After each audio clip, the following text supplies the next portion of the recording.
11장 13절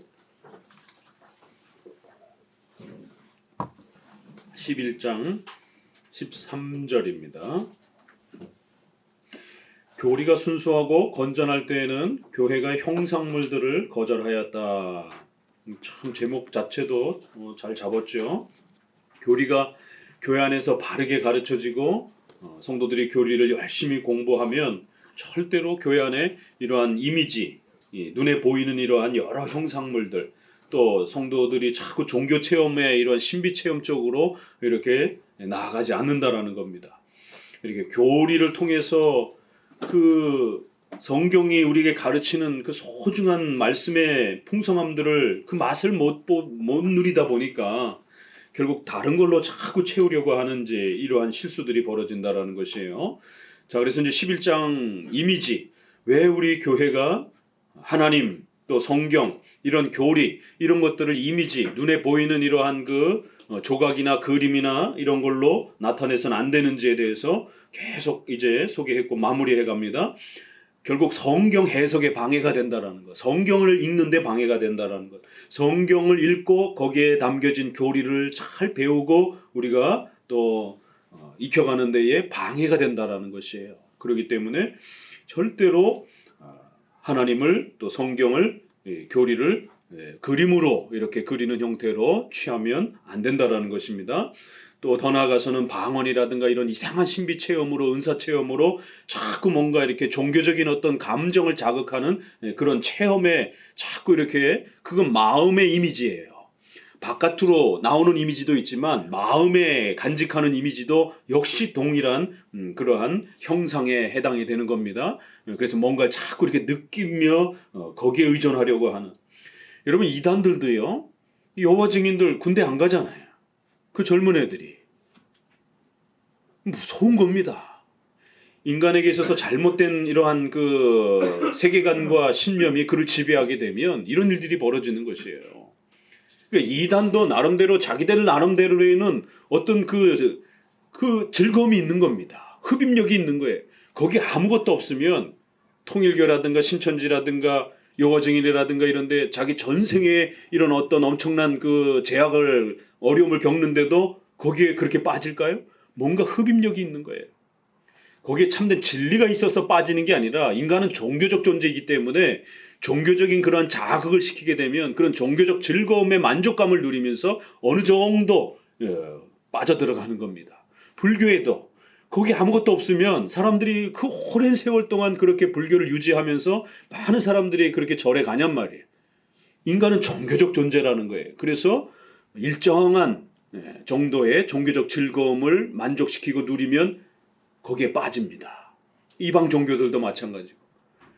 그러나 참된 진리를 맛보는 게 아니기 때문에 문제가 있는 거예요. 그리고 성경이 가르치는 참된 하나님을 소개받는 것이 아니기 때문에 문제가 있는 겁니다. 성경을 통해서만이 성경을 잘 읽고 성경에 있는 그 교리를 정확하게 이해하고 깨닫고 사랑할 때에 성령 하나님의 신비로운 역사가 그 교리를 우리 마음속에 믿음이라고 하는 이 신비로운 방식을 통해서 우리의 마음에 그것을 열매 맺게 하는 거예요. 그러면 눈에 보이지 않는 삼일체 하나님, 설명되어질 수 없는 그 삼위 하나님과 우리가 인격적 교제를 나누는 그런 아주 신과 교제를 나누는 신비로운 그런 연합이 일어난다는 겁니다. 그건 눈으로 보고 만지고 뭘 이렇게 나타낼 수 있는 그런 게 아닙니다. 그건 오직 믿는 자만이 알 수 있는, 신이 하나님이 나와 함께 계시다라고 하는 것을 무엇으로 설명할 수 있는가? 그건 자기 자신만이 아는 거예요.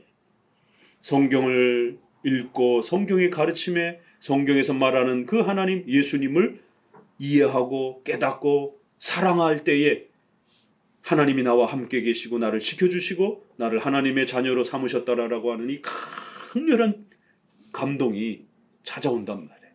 그래서 저도 예전에 말씀드렸지만 거듭거듭 이걸 자꾸 이야기하는 게 이런 감각적인 신앙, 신비주의적인 신앙에서 교리적 신앙, 성경 중심적 신앙으로 이렇게 넘어오는 게 이게 굉장히 힘듭니다.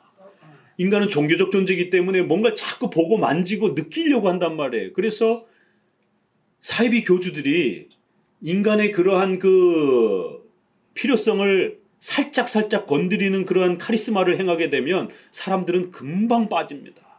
거기에 뭐 의사, 변호사, 학식이 높은 사람 상관없어요. 인간은 종교적 존재이기 때문에 일본의 그 오음진리교인가 뭐 살인가스 퍼뜨려가지고 막 사람 다 죽이고 막 거기에 또 보면은 뭐 의사, 박사 뭐 일본에 내노라 하는 그런 저명한 사람들도 다 거기에 빠져서 집단 자살을 하고 막 사람들을 죽이고 막 이런 일에 빠지는.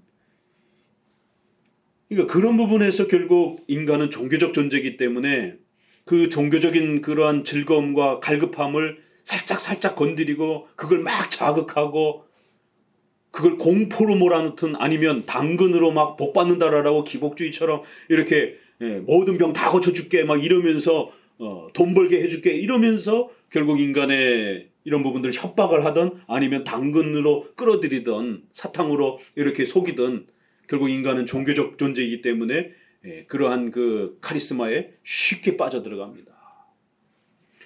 그래서 더더욱 조심하고 이런 감각적인 신앙, 이러한 그 인간은 분명히 감성을 가지고 있어요. 그럼에도 불구하고 성경에 밑바탕 되지 않은 감성은 그건 잘못된 감성입니다. 성경을 읽고 눈물을 흘리면 그건 진짜 감성이에요. 그런데 성경을 모르고 교리를 모르는데 갑자기 뭔가 막 짜릿짜릿하고 환상을 보고 막 이런 어떤 이상한 음성을 듣고 막 방언을 하면은 자기 자신도 우쭐해집니다. 왜요? 신적인 기도를 한 것 같거든요. 그 목회자도 그런 게 다 카리스마라는 겁니다. 그래서 사람들 앞에 신적인 것처럼 뭔가 이렇게 이 무당들이 신들렸을 때 작두를 탐으려내서 사람들을 공포로 확 이렇게 카리스마로 압도하듯이 결국 종교 지도자도 뭔가를 좀 이렇게 해야 되잖아요. 나나 여러분이나 똑같다라고 생각하면 그 설교와 가르침에 복종하지 않는단 말이에요. 그러니까 뭔가 카리스마로 뭔가를 이렇게 자꾸 신적인 어떤 거를 이렇게 사람들한테 자꾸 드러내게 되는 거예요. 여기에서 바로 기독교가 부패하고 타락하는 일들이 벌어지는 겁니다.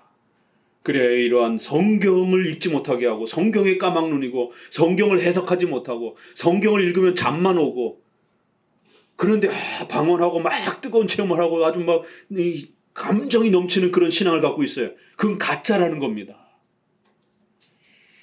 바빙크의 신앙의 확신이라는 책도 다시 나오기 시작했어요. 예전에 그거 없어가지고 저희가 이렇게 복사를 해서 성도들 읽히고 그랬었는데 그거 새로 출판이 되고 있으니까 신앙의 확신, 기적적 신앙, 일시적 신앙, 체험적 신앙, 철학적 신앙, 역사적 신앙 이런 거 다 가짜라는 겁니다.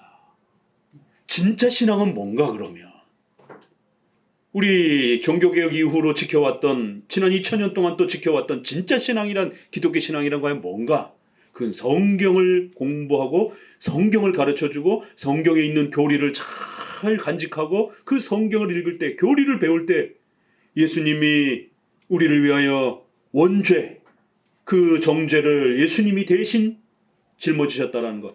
대속적 죽음, 대속적 형벌 이런 교리를 깨달을 때 내 마음이 아파오는 거예요.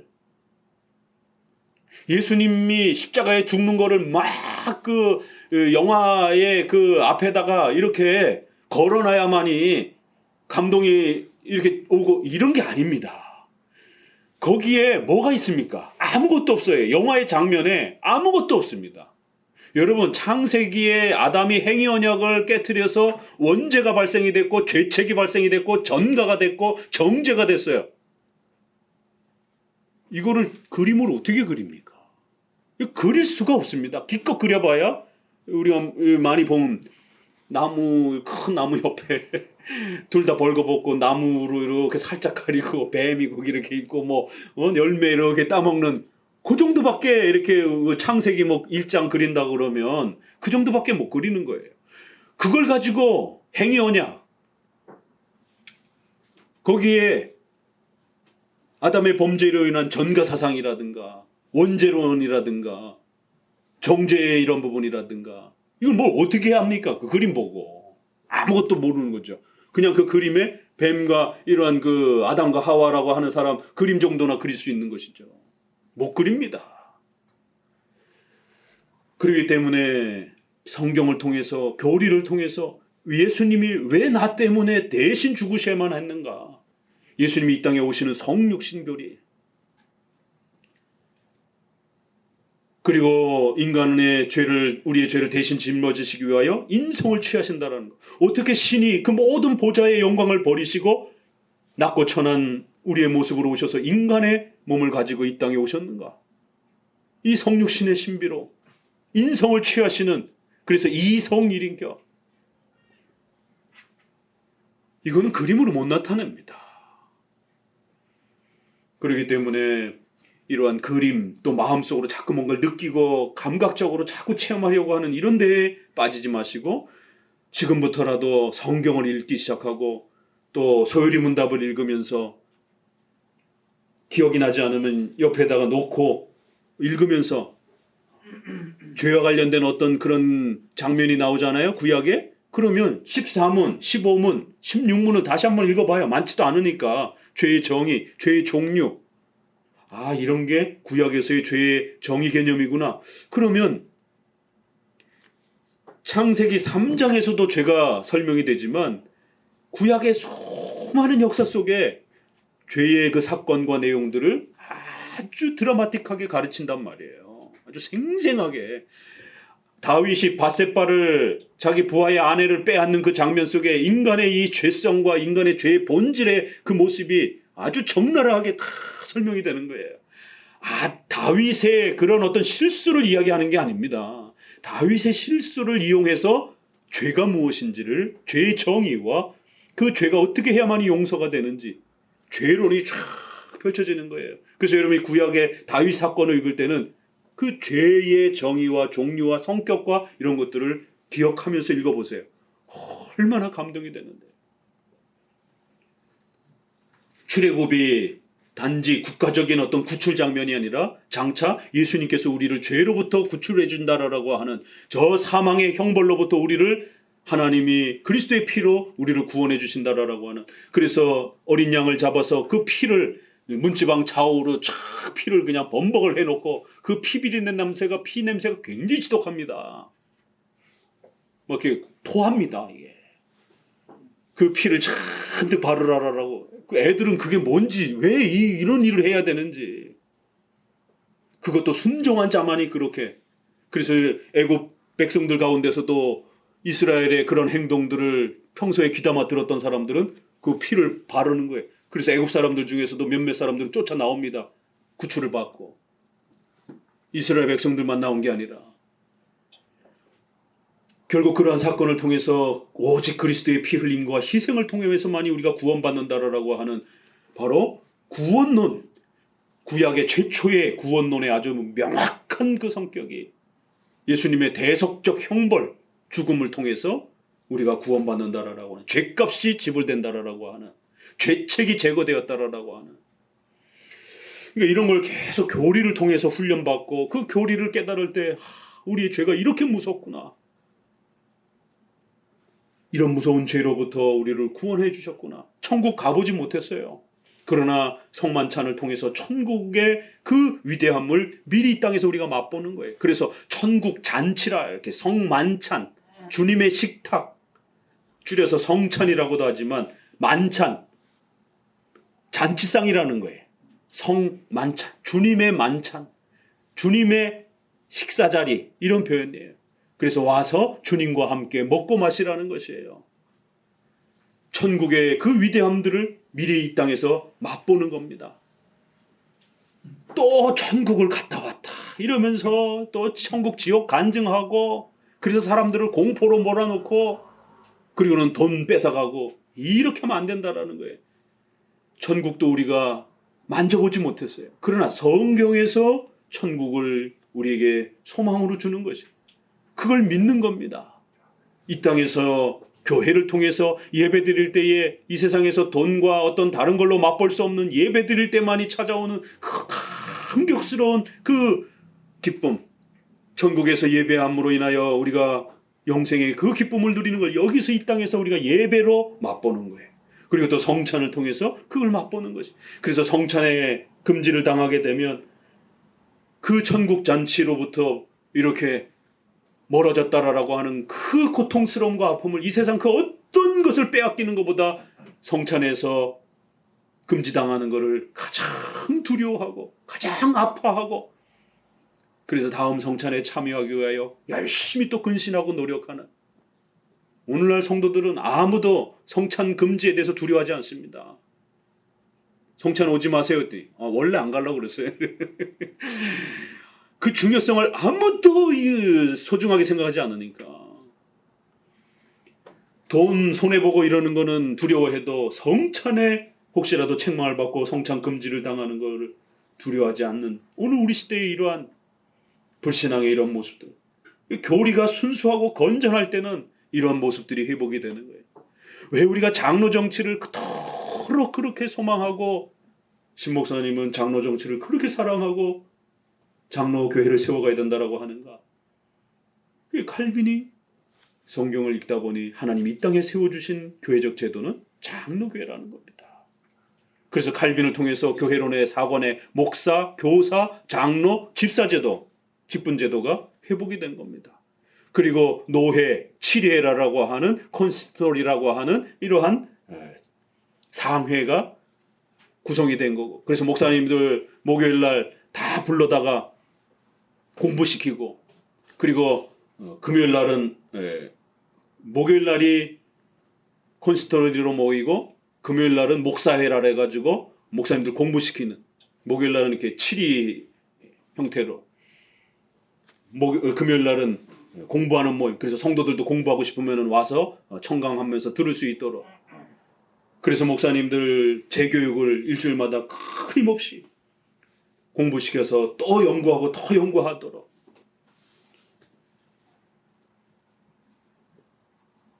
최근에 목사님이 그 회심 준비론과 관련된 청교도들이 한국의 책이 소개가 되면서 이렇게 좀 이슈가 돼가지고 제가 좀 논평을 좀 몇 차례 이렇게 했는데, 일반 성도들은 뭐 이게 뭡니까 도대체 뭐 이해도 잘 안 되고 왜 이런 이야기들이 자꾸 이렇게 뭐 이런 이야기도 해야 되는가?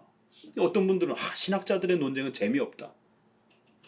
아니 그러면은 뭐 목사님이 할 일이 없어가지고 그런 글이나 적고 있겠습니까?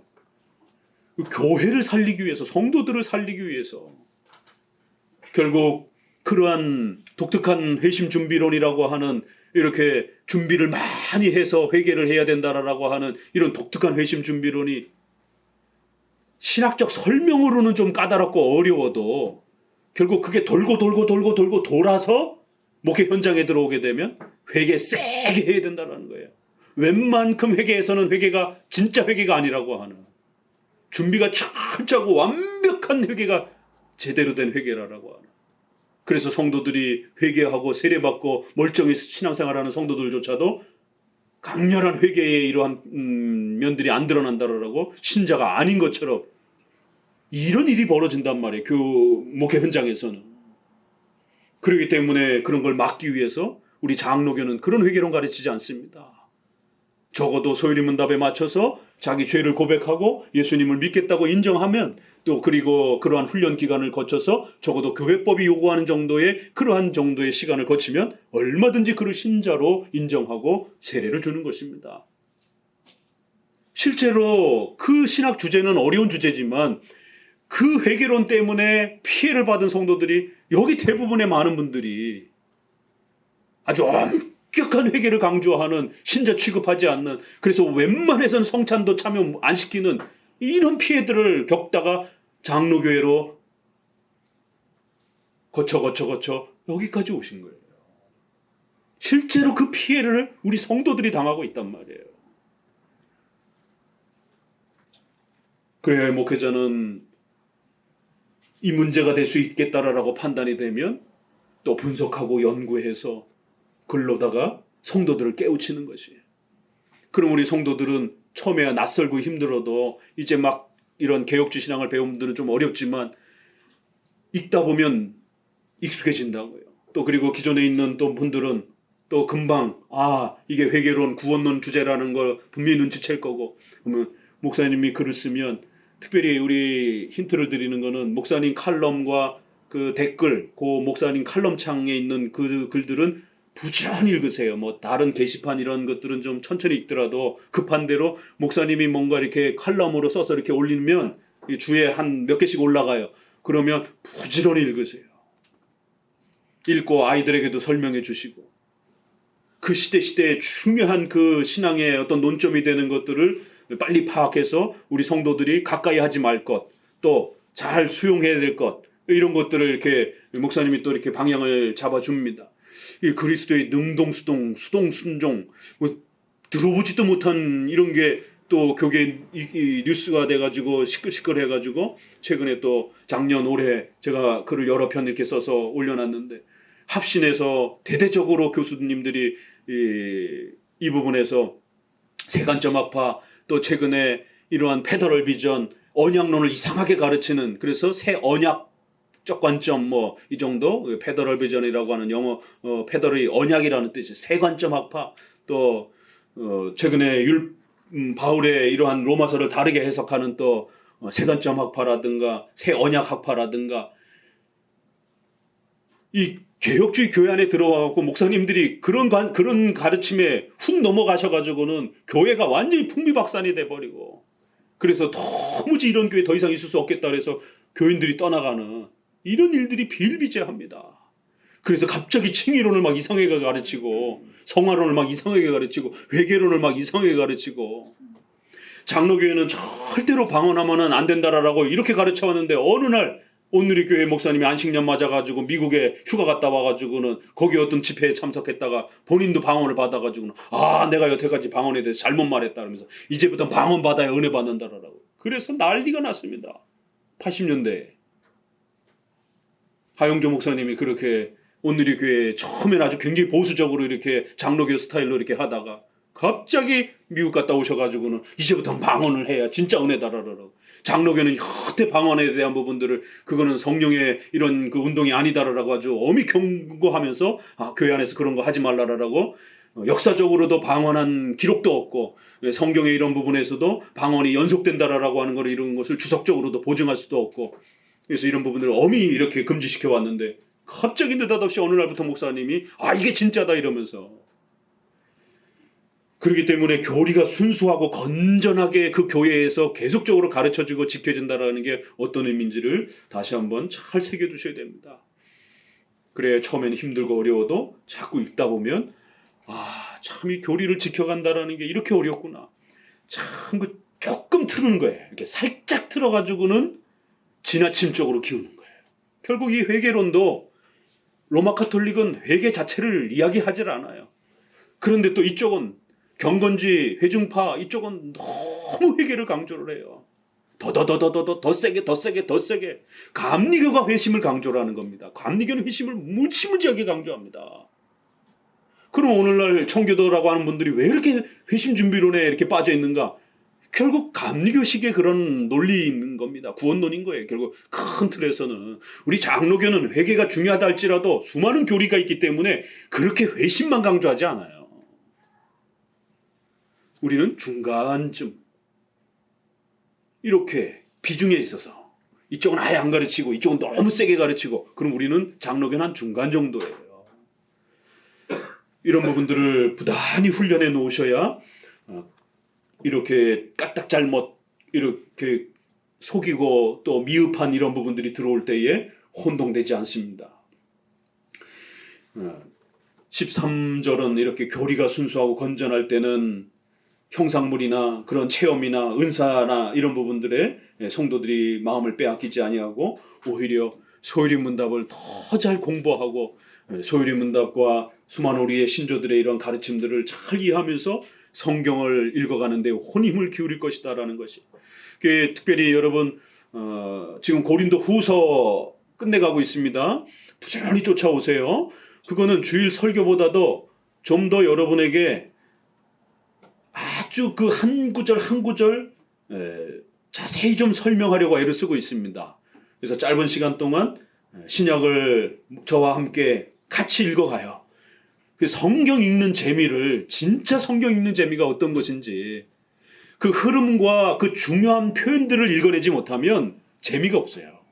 그런데 그거를 고린도전서 후서도 그 흐름과 문맥의 그 중심을 잘 이해하면서 우리의 교리를 이해하면서 읽게 되면 야, 이거를 바울이 지키려고 이게 얼마나 중요한 것인지. 그래서 성도들이 이거를 잘 간직하면 하나님의 그 어마어마한 풍성한 은혜들을 누릴 수 있다라고 그렇게 거듭거듭 밝히는, 왜 옛날에 이게 안 보였지? 그렇게 많이 성경을 읽었는데도 이렇게 달라지는 거예요. 그래서 저와 함께 성경을 신약 이렇게 버스를 타고 가던 이렇게 잠자리에서든 아무튼 부지런히 들어보세요. 아, 성경을 이렇게 읽어가는 거구나.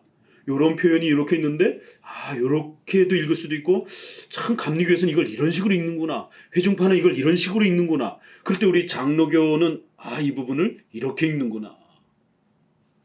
이게 달라요. 그랬을 때 우리 장로교식으로 이렇게 읽어갈 때 훨씬 더 성경이 이렇게 체계적이고 논리적이에요. 앞뒤가 맞고. 느닷없이 여기서 갑자기 다른 얘기를 하게 되면 어색하단 말이에요. 안 맞는단 말이에요. 흐름이. 그럴 때 우리 장로교는 그러한 그 성경의 강해의 흐름을 정확하게 추적하면서 읽어주는 겁니다. 해석해주는 거예요. 그러면 성경은 이렇게 읽어가는 거구나. 그러면 성경이 얼마나 재밌는지 모릅니다. 고린도후서 8장 9장 최근에 그 헌금론 11조에 대한 이야기잖아요. 이게 가장 불편한 얘기예요. 사실은 현대 교인들에게. 개혁주의를 부르짖는 사람들조차도 헌금 자유론을 부르짖습니다. 그러나 방언도 그렇지만 11조 같은 경우도 2000년 역사 속에 우리 개혁교회가 11조를 버린 적이 없어요. 그 역사 자료들이 다 남아 있습니다. 그래서 제가 최근에 그 자료를 이렇게 정리해서 소개해드리기도 하고. 그러니까 로마 카톨릭처럼 대형교회처럼, 대형교회 생각해 보세요. 그 엄청난 건물을 유지하고 짓기까지 돈이 얼마나 많이 들어가겠어요. 강남 한복판에다가 그 정도 평수의 건물을 올리려면 상상할 수 없는 돈이 들어갑니다. 그럼 그거 다 성도들의 전 재산을 끌어모아야 돼요. 그러면 돈을 강출하게 되는 거예요. 그런 식의 세금 거두시듯이 기복주의 형태로 그렇게 돈을 요구하면 안 됩니다. 그렇다고 해서 미국에 설문조사를 했는데 1년에 한 달에 1달러, 10달러 미만이 50%라는 거예요. 이건 헌금을 안 하는 겁니다. 5달러 얼마예요? 5,000원. 10달러 10,000원. 헌금 안 하는 거예요. 그럼 교회는 누가 유지합니까? 설교는 듣고 싶어 하고 예배는 드리고 싶어 하는데 그 공간과 그런 목회자는 누가 길러내느냔 말이에요. 그 지금 미국의 목회자들이 직업을 가진 목회자로 다 바뀌어가고 있어요. 지금 유지가 안 되기 때문에. 그러면 직업을 가지면서 설교를 하게 되면 설교의 질이 급격히 낮아집니다. 왜요? 하루 종일 일하다가 언제 성경 보고 언제 논문 읽고 언제 공부합니까? 하루 종일 공부해도 모자른데. 여러분이 시시때때로 나오는 이런 모든 자료들 다 읽을 수가 없잖아요. 그래서 제가 다 읽고 정리해서 올려드리는 거예요. 칼럼으로. 그럼 여러분은 신뢰하는 목회자가, 또 실력 있는 목회자가 그걸 정리해서 올려주니까 요즘에 이슈가 되는 게 이런 내용이었구나. 간단하게 보고 넘어가도 된단 말이에요. 그걸 여러분이 어느 세월에 그 10권, 20권씩 최근 이슈되는 그런 걸 다 구해가지고 읽고 있겠습니까? 그럼 직장생활을 언제 하고. 그러니까 이런 부분에서 고린도후서는 그렇게 8장, 9장이 돈 얘기가, 신약의 돈 얘기가 이렇게 많이 나오고 있어요. 그래서 한쪽에는 개혁주의 목회자들도 11조 자유론을 외치면서 그냥 성도들을 자유에 맡기라라고. 자유에 맡겼는데 어느 달에 성도들이 헌금을 10만 원밖에 안 했어요. 다들 1,000원씩만 해가지고. 그러면 그 달은 목사님이 굶고 있어야 됩니까? 이런 일이 벌어지는 것이에요. 그럼 그 달엔 전기세도 못 내고. 자원함에 맡기는 자원성이 분명히 있지만 최소한의 정기적인 그러한 그 고정비가 유지될 수 있도록 관리가 되지 않으면 들쭉날쭉하게 된다는 거죠. 그렇기 때문에 구약적 형태는 아니어도 신약적 형태에 있어서 성도들의 헌금의 양을, 세례를 받는 성도들에게 있어서 어떻게 헌금을 해야 되는지 훈련을 시켰던 것이. 그 용어를 11조로 그렇게 관습적으로 사용해 온 겁니다. 그래서 오히려 신약의 헌금 이야기가 훨씬 많습니다. 고린도서에. 그럼 그 얘기가 왜 나왔는가? 흐름이 있단 말이에요. 그래서 장로 정치 아래서 구제 헌금을 보내라고 하는 예루살렘 총회의 사도행전 15장의 결정. 그건 총회의 결정이에요. 그래서 그 결정을 각각의 모든 교회들이 의무적으로 짊어지는, 절대로 독립파적인 해도 되고 안 해도 되는 독립적 자유교회는 안 해도 됩니다. 왜 저쪽 교회가 어려운 걸 우리가 도와야 됩니까? 그 교회하고 우리 교회하고 상관도 없는데. 그렇지만 장로교회는 적어도 그 교단에 법적으로 묶여 있게 되면 함께 짊어지는 것이에요. 그러니까 이러한 그 하나님의 뜻을 알게 되면 우리가 이 장로교회라고 하는 게 왜 그렇게 중요한가? 장로교회 정치 질서라는 것을 왜 그토록 우리 선조들이 회복하려고 애썼는가? 또 목회자를 철저하게 제가 고린도서는 제가 강조하려고 하는 게 아니라 고린도서 자체가 직분론에 대한 싸움이기 때문에 유스 디비눔이라고 하는 신적 권리, 신적 권위, 목회자에게는 신적 권위가 위탁되어 있는 거예요. 그랬더니만 카페나 이런 그 동영상이나 이런데 로마 카톨릭이냐, 왜 목사님이 자꾸 신적 권위라고 자꾸 그렇게, 왜 목사님이 신적 권위를 가지고 있다라고 강조하냐고. 로마 카톨릭입니까? 이해를 못하는 거예요. 하도 나쁜 목사들만 많이 봐가지고 목사님이 신적 권위를 휘두르면 어떡합니까 그러면. 이런 식으로 오해하는 것이죠. 물론 나쁜 목회자들도 있어요. 그러나 그렇다고 해서 모든 신적 권위를 집어던지게 되면 목사님이 어떻게 설교합니까? 여러분, 이 설교를 하나님의 말씀으로 어떻게 받아들이냔 말이에요. 목회자가 주는 세례와 성찬 무슨 의미가 있습니까? 똑같은 인간인데 이 물 몇 방울 찍어 발린 게 뭐가 의미가 있습니까? 그러나 신적 권위로 위탁되었기 때문에 하나님이 제정해 주신 것을 비록 인간의 손에 의해서 준다 할지라도 예수님으로부터 직접 그 성찬을 받는 것 같은 동일한 효력이 나타나는 거예요. 예수님으로부터 세례를 인정받는 것 같은 너는 내 것이다라고 하는 이런 엄청난 효력이 발생이 되는 겁니다. 왜요? 교회에다가 위탁해 주셨기 때문에. 그 권위를 위탁해 주셨기 때문에. 이런 우리 장로교회의 이러한 그 개념들이 형성되지 않으면 교회 안에서 행하는 설교, 세례, 성찬, 권징 아무런 의미도 없어요. 그냥 좋은 훈계 정도밖에 의미가 없습니다. 그래서 우리는 장로 정치라고 하는, 그래서 그 장로 정치 안에 하나님이 직원들에게 웨스민스터에 30장, 31장, 23장 직원들에게 천국 열쇠권을 주셨다. 회중들에게 준 게 아니에요. 마태복음 16장에 천국 열쇠라고 하는, 땅에서도 묶으면 하늘에서도 묶이고 땅에서 풀면 하늘에서도 풀린다라고 하는 그 천국 열쇠를 로마 교황에게 주어진 것이다. 회중파들은 회중들에게 주어진 것이다. 우리 장로교도들은 목사와 장로에게 주어진 것이다라는 거예요. 교회 직원들에게 그 신적 권위가 위탁된 것이다라는 거예요. 그렇기 때문에 교회의 이러한 교리가 잘 세워지면 그 교리 아래에서 집행된 세례, 성찬, 설교 이런 부분들이 권위가 있는 겁니다. 그래서 목회자의 설교가 바르게 전달되었을 때 성도들이 그 설교 말씀을 듣고 눈물을 흘리고 살아나는 거예요. 죽으려고 했던 사람들이 그 설교를 듣고 결심하고 하나님의 음성으로서 듣는 겁니다. 용기를 내고 그 사람을 살려주는 거예요. 시리에 빠진 성도들이 성찬과 또 이러한 교회적 제도 아래서 회복해가는 겁니다. 이런 놀라운 힘과 역사가 있는 거예요. 왜요? 하나님이 세워주신 거기 때문에. 그런데 이런 개념들을 모르다 보니까 고린도전서에서 소개하고 있는 이런 신적 권위, 그 신적 권위 안에서 구제 헌금을 보내라라고 각 지교회에다가 전부 명령을 한 겁니다. 그래서 바울이 마게도냐 교회도 이렇게 헌금을 했고 너희는 1년 전에 헌금한다라고 약속을 해놓고 왜 헌금을 안 하느냐라고 다그치면서 그 헌금을 다시 보내주도록 요청하는 이런 장면들이, 이것이 다 장로 제도의 그 참 멋있는 그러한 그 장면들을 아주 잘 실천적으로 그렇게 우리에게 드러내고 있는 겁니다. 그럼 여러분들이 고린도 전후서 그동안은 이게 도대체 뭘 말하는 거 재미없었지만 성도들이 게바파, 아볼로파, 바울파로 나눠져서 교회 안에 싸우고 서로 미워하고 하나가 되질 않는 거예요. 그럼 어떻게 하나 돼야 되는가? 고린도전서 11장에 성찬 이야기가 나오는 겁니다.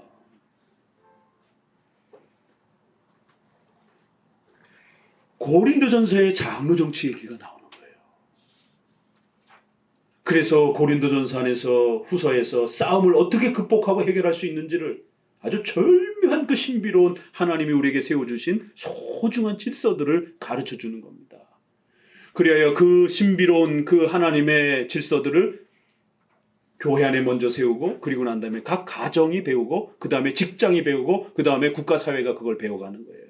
그러면 지난번 말씀드린 것처럼 남편과 아내가 인간의 본성에 있어서는 구원에 있어서는 창조에 있어서는 동일한 거예요. 남녀 평등의 가장 위대한 원리는 우리 기독교에서 가르쳐집니다. 그렇지만 하나님이 남편을 가장으로 세우셨다는 거예요. 그러면 오늘날 여성들은 이런 장로의 가르침을 굉장히 싫어합니다. 가뜩이나 페미니즘, 평등 이거를 사회적인 이러한 부분에서 부르짖고 있는데 남편을 가장으로 세우고 가장으로 세웠다라면 목사님과 장로님으로서 존중한다라면 인사권, 재정권, 훈육권 이러한 권리를 위탁하는 거예요. 성도들이. 조금 마음에 들든 안 들든 그게 크게 위배가 되지 않으면 위탁하는 겁니다. 가장에게 훈육권, 의사결정권, 재정집행권 평소에는 합의하는 거죠. 그럼에도 불구하고 최종적으로 결정을 해야 될 때는 이러한 실질적 가정을 꾸려가는 권리를 가장이 가질 수 있도록 행할 수 있도록 위탁하는 거예요. 이게 부부싸움 하지 않는 비결입니다. 오늘 이혼이 폭발을 합니다. 성경엔 고린도 전후서가 인간이 어떻게 해야 싸우지 않고 화목하게 살아가는지 일단 교회로부터 시작하면서 가정과 직장과 국가사회로 넘어갑니다. 그래서 위탁된 권위를 세우고 그 권위자가 이러한 중요한 결정권들을 집행할 수 있도록 질서를 마련하라는 거예요. 그래서 평상시는 자녀들의 의견도 조율하고 부인의 의견도 조율하되 남편이 충분히 듣고 그리고는 최종적으로 결정할 때는 조금 부인의 의견하고 달라도 조금 자녀들의 의견하고 달라도 가장으로서의 결정을 내리고 그렇게 되면 아이들도 부인도 조금 자기가 의견하고 안 맞아도 따라주는 것이에요. 이런 질서를 확립하지 못하면 그 가정은 풍비박산이 납니다.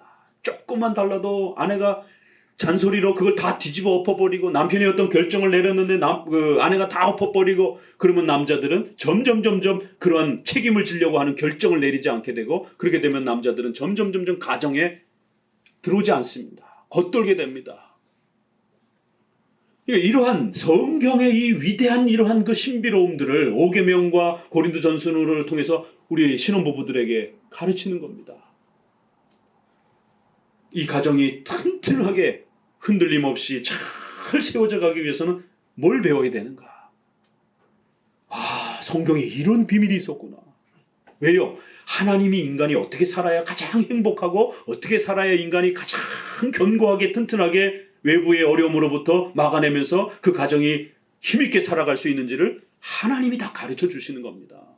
그게 성경에 담겨 있는 것이고 그럼 우리 여성들은 그런 부분에서 현대 페미니즘의 마음을 빼앗겨서는 안 되고 성경이 가르치는 5계명을 따라 질서 개념을 구원에 있어서 창조에 있어서는 동일하지만 질서에 있어서는 분명히 하나님이 남편을 가장으로 세우셨다는 거예요.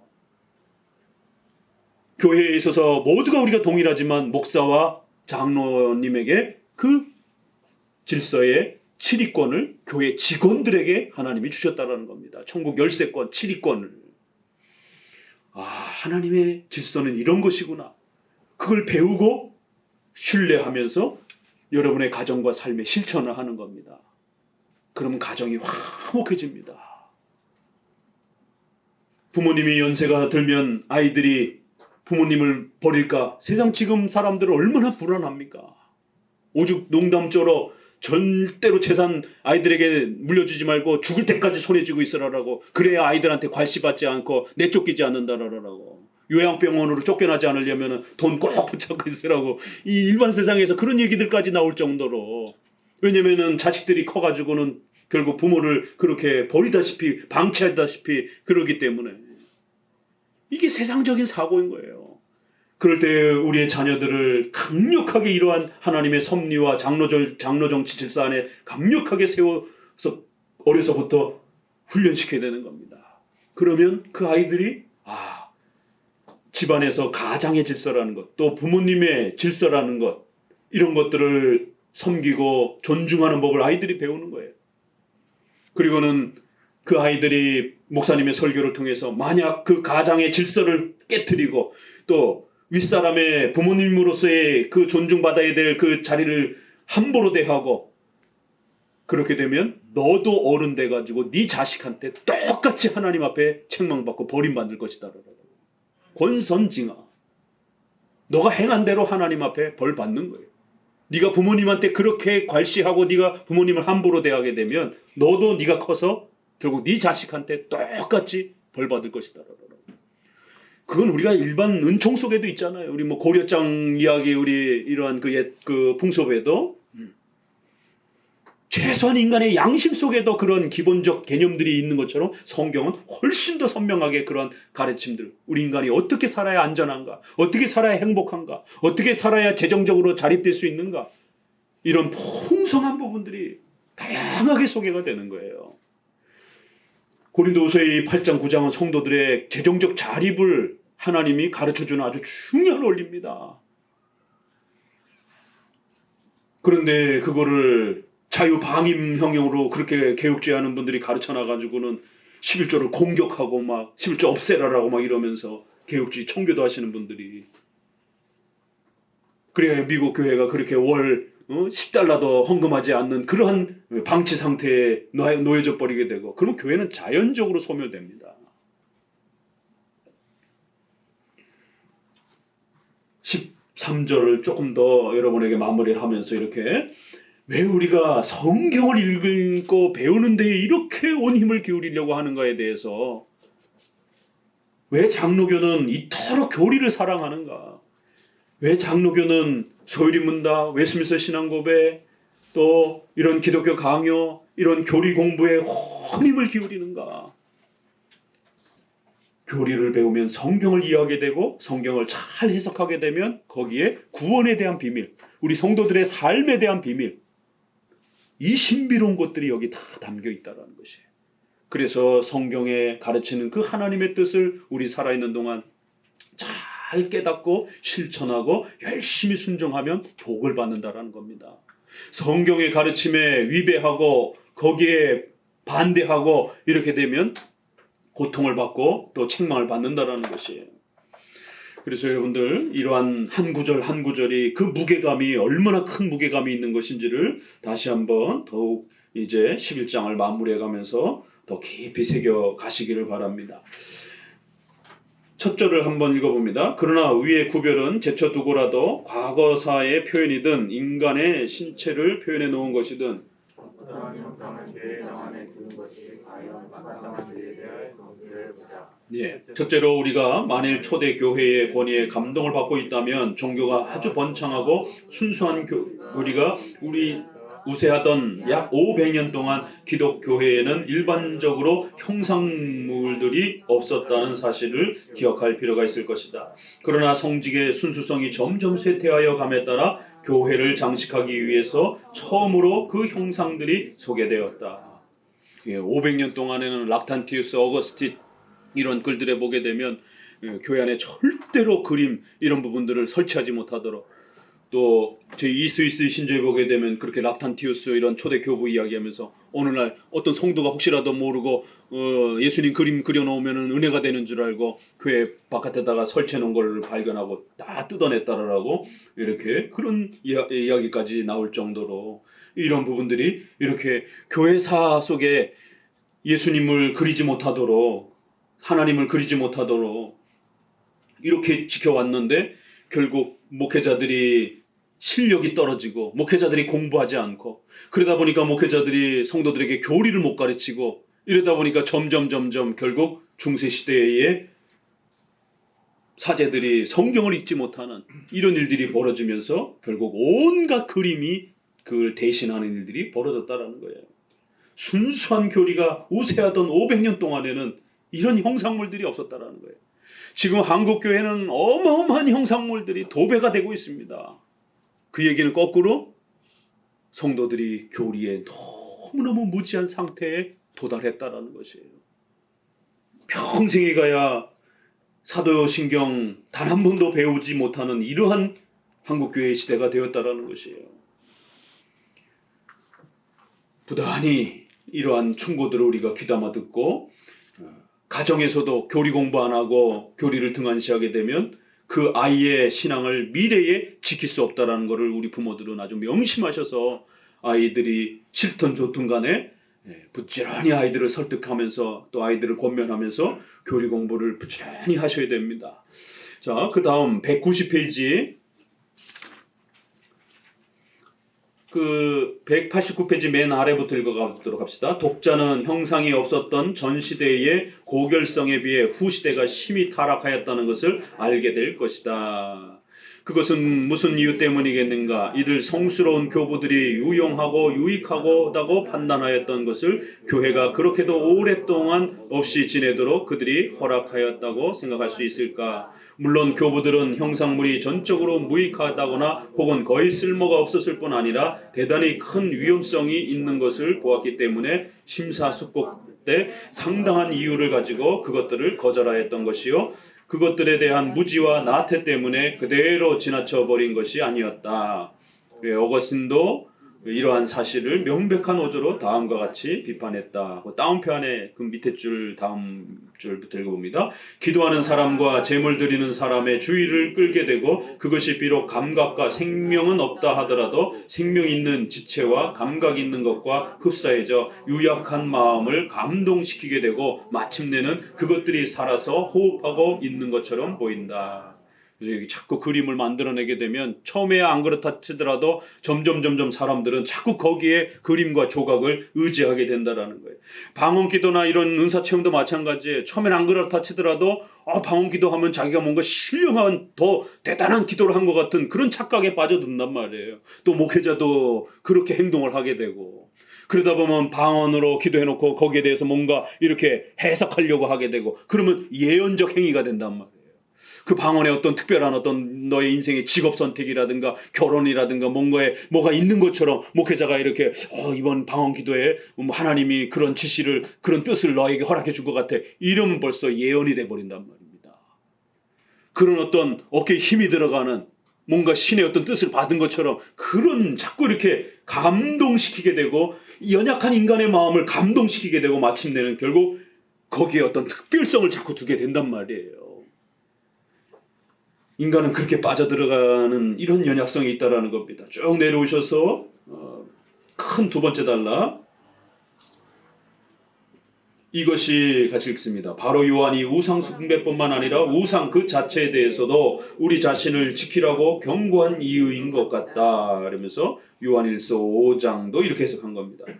그리고 경건을 거의 전부 파멸시킬 정도로 지금까지 세계를 점령하였던 그 무서운 광란으로 말미암아 교회당 안에 형상물들이 세워지자마자 소위 우상 예배의 표준이라는 것이 세워진 것을 우리는 너무나도 많이 경험하여 왔다. 왜냐하면 인간은 우매하여 자신을 제재하지 못하고 오히려 곧바로 미신적인 예배에 빠져들어갔기 때문이다. 191페이지로 넘어가셔서 위에서 다섯째 줄 정도 내가 말하고자 하는 것은 세례와 성찬과 다른 의식들이다. 이것들은 인간의 지능으로 날조된 어떤 형상물 이상으로 우리의 눈을 강력하게 붙잡으며 생생하게 감동을 주는 것이다. 그러니까 자꾸 그런 눈에 보이는 그림, 조각, 은사체험 이런 거 하지 말라라는 거예요. 그거보다 더 강력하게 우리를 붙들어주는 어마어마한 도구가 있다라는 겁니다. 뭐라고요? 세례와 성찬. 여기에 집중하라는 겁니다. 그냥 읽어보세요. 얼마나 우리 종교개혁 선조들이 이러한 차이점들을 명백하게 성경에서 우리에게 약속한 진짜 우리를 붙들어주는 우리의 신앙을 강화시켜주는 게 하나님께서 약속해 준 게 무엇인가? 그건 세례와 성찬이라는 거예요. 쓸데없이 성경을 자꾸 그림으로 만들어서 또 이상한 은사 체험하면서 하나님이 우리를 붙들어 줄 거다, 확신을 줄 거다 이러지 말라라는 거예요. 그 확신 오래가지 못합니다. 잠깐이에요. 그때뿐입니다. 세례와 성찬에 집중하라는 거예요. 자, 14절에 니케아 회의 787년에서의 형상물에 대한 유치한 논쟁. 이 문제에 대해서 이미 위에서 충분히 말했다고 생각하지만 니케아 회의가 내 주의를 끌기 때문에 다소라도 이에 대해서 생각해 보고자 한다 하는 셋째 줄 아래 800년 전에 개최된 회의를 말한다. 이것은 이 회의에서 교회당 안에 형상을 설치할 뿐만 아니라 이 형상물의 예배까지 드리도록 결정하였다는 것이다. 바로 지난번 라트리아 둘리아 결정을 말합니다. 그래서 라트리아 숭배, 예배는 아니고 둘리아, 보조수단으로 이렇게 사용하는 건 괜찮다. 이렇게 결정한 회의가 바로 이 787년에 니케아 2차 회의에서 결국 결정을 한 겁니다. 753년, 한 30년 전에 콘스탄티노플 회의에서는 절대로 예수님을 그려서는 안 된다. 예수님은 이성 일인격이기 때문에. 많은 분들이 그러죠. 예수님은 그래도 인성을 가지고 오셨으니까 그릴 수 있지 않습니까? 천만의 말씀이에요. 예수님은 그리기가 더 어렵습니다. 삼위일체를 여러분 그릴 수 있어요? 못 그립니다. 하나가 곧 셋이요, 셋이 하나이다. 이걸 어떻게 그림으로 그립니까? 그런데 예수님은 더 어렵죠. 신성과 인성을 한꺼번에 갖고 계시는 거예요. 한 인격에. 그런데 그 예수님이 삼위일체의 두 번째 위격이에요. 그럼 이 전체를 포함해서 예수님을 그려야 되는 거예요. 예수님의 얼굴만 그리는 게 아니라 신성과 인성을 함께 그려야 되고 또 두 번째 위격이니까 삼위일체가 드러나도록 그려야 되는 거예요. 이걸 어떻게 그립니까? 못 그리는 겁니다. 그릴 수가 없는 거예요. 그래서 753년에 여러분에게 자료 나눠드린 것처럼 그 회의문입니다. 그 회의문이 다 번역이 돼 있어요. 그래서 이성 일인격 때문에 삼위일체 때문에 절대로 우리는 하나님을 예수님을 그림으로 그려서는 안 된다라는 겁니다. 그건 신성 모독적 행위가 될 수 있다라고 이렇게 아주 엄히 총회가 공의회를 통해서 이렇게 결정을 한 겁니다. 그런데 또 이렇게 여왕에 의해서 이레네 여왕에 의해서 황후에 의해서 결국 그거를 시도하는 일이 벌어진 겁니다. 그래야 결국 성도들이 이렇게 황제와 힘을 가진 황제가 평신도가 교리에 무지하니까 이런 일이 결정이 되는 거예요. 목사님만 교리를 잘 가르친다고 그 사회가 개혁이 되는 게 아닙니다. 목사님 기껏 가르쳐놨는데 성도가 무지하면 성도는 국가의 권력을 움직일 수 있는 힘을 가지고 있잖아요. 국가의 법을 움직일 수 있는 힘을 가지고 있잖아요. 목사님은 여기서만 영향력을 끼치지만 성도들은 바깥에 나가서 국가의 이러한 시장, 국회의원, 대통령 이런 국가를 움직일 수 있는 행정 능력을 갖고 있단 말이에요. 그러면 성도가 무지하게 되면 오히려 그 사회가 타락해버리거든요. 멀쩡히 결정한 것도 다 뒤엎어버리는 것이. 그래서 우리 성도들도 무지하면 안 된다는 겁니다. 목회자가 잘 가르치면 성도가 잘 배워서 교회를 개혁하고 사회를 개혁하면 함께 건강해져 가는 거예요. 이 753년 콘스탄티노플 회의 또 그 다음에 금지했던 콘스탄티노플 예수님을 그림으로 그리자라고 결정했던 니케아 787년 이건 꼭 교회사에서 기억해 두셔야 됩니다. 그리고는 이제 이걸 가지고 1500년까지 싸우게 돼요. 웃긴 거는요. 처음에는 이렇게 옥신각신하면서 동방 쪽은 그리지 말자라고 했어요. 주로 서방 쪽이 자꾸 그리려고 그랬어요. 근데 나중에 1500년에 와서는 어때요? 동방이나 서방이나 다 그리고 앉았어요. 그래서 동방에도 보면 동방 정교회, 그리스 정교회 보게 되면 온갖 화려한 그 의식들이 굉장히 많습니다. 로마 카톨릭은 더 하고요. 그래서 1500년쯤 오게 되면 누가 더 잘 그리나 해가지고는 그냥 앞다투어서 그냥 그리는 거예요.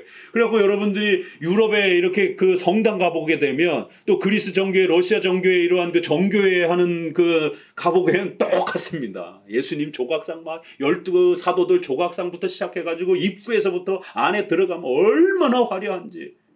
그래서 그 미켈란젤로의 그 천장에 있는 그러한 그 그림부터 시작해가지고 그냥 우리가 예술적 작품으로는 존중하지만 기독교적인 이런 교리적 그런 내용으로서는 절대로 그런 그림을 이렇게 감동 있게 신성의 이런 신성화된 개념으로 받아들이면 절대로 안 되는 것입니다.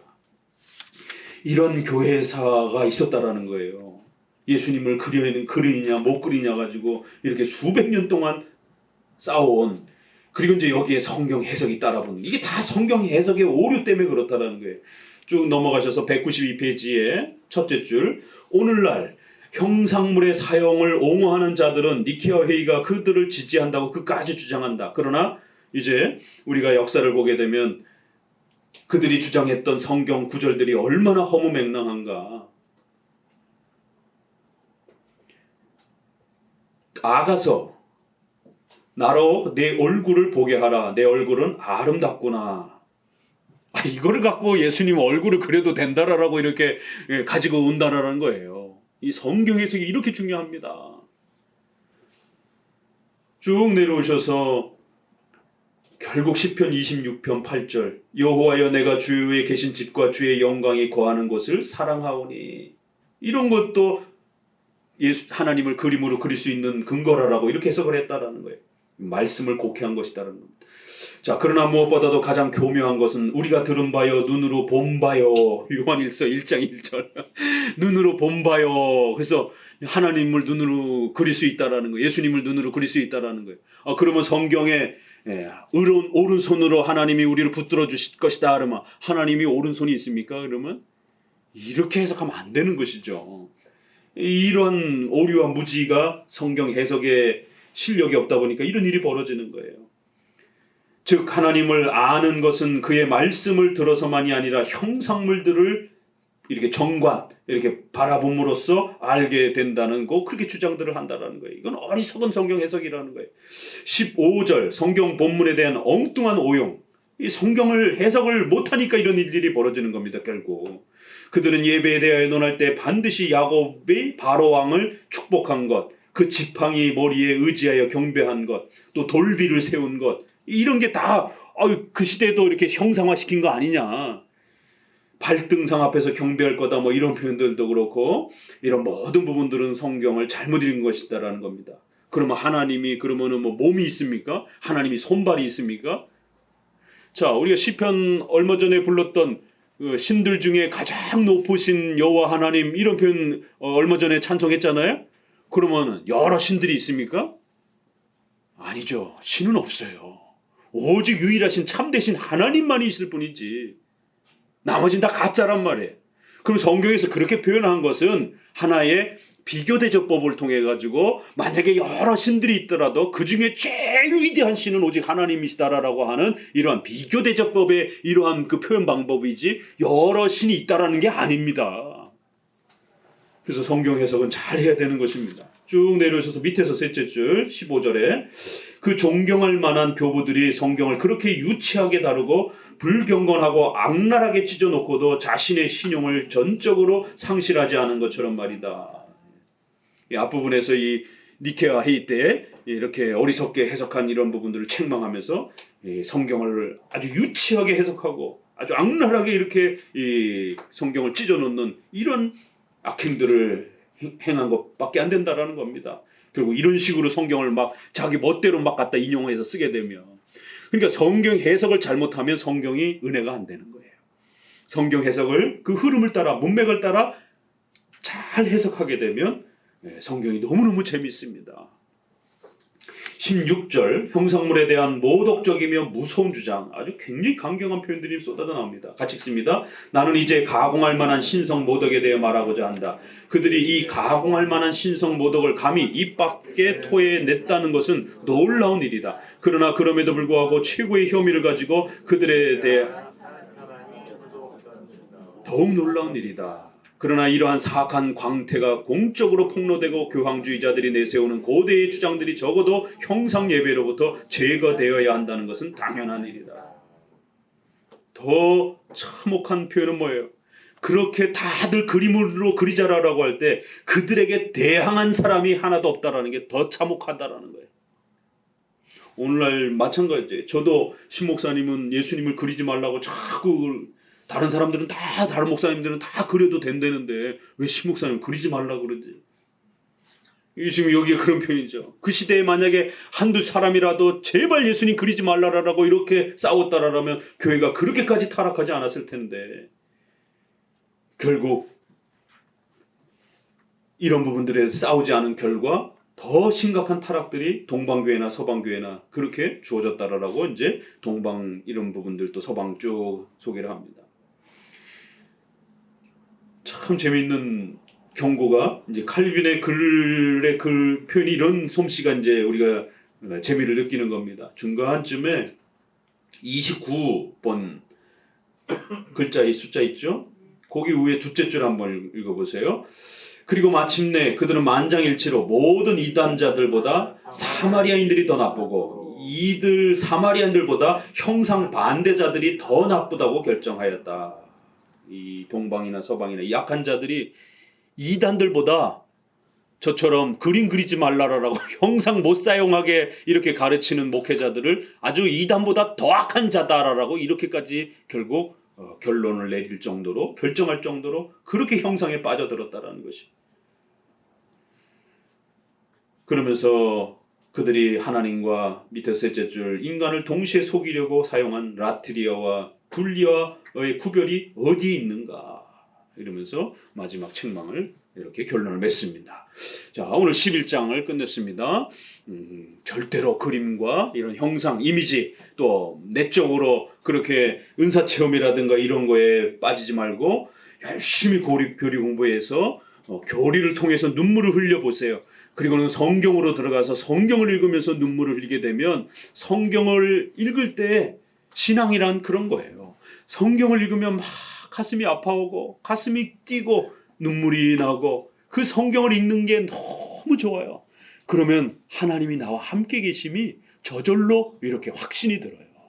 뭔가를 막 보고 듣고 막 이러지 않아도 성경을 잘 읽으면서 성경이 이해되어지기 시작하고 성경을 통해서 눈물을 흘리기 시작하게 되면 하나님이 나와 함께 계시다라는 구원의 확신이 아주 확고하게 세워집니다. 이걸 모르다 보니까 사람들이 자꾸 다른 쪽으로 자꾸 기울게 되는 거예요. 그래서 저도 어느 순간부터 이제 과거의 그런 신비 체험과 이런 경험들을 포기하고 교리와 성경을 통해서 말씀 읽는 게 너무 즐겁고 재밌고 말씀을 읽으면 정말 마음이 찌릿찌릿 감동이 오고 그러면서 하나님이 나와 함께 계신다라고 하는 것, 하나님이 나와 동행하신다라는 게 이런 거구나. 장로교 신앙을 통해서 오직 성경을 읽고 배울 때에 하나님이 나와 함께 계시다라는 것을 새롭게 정립하기 시작했습니다. 그때 진정한 확신과 기쁨이 찾아 들어오고 그 배움을 통해서 성찬식을 또 예배를 이렇게 뒤에 이제 12장이 예배가 나오는 거예요.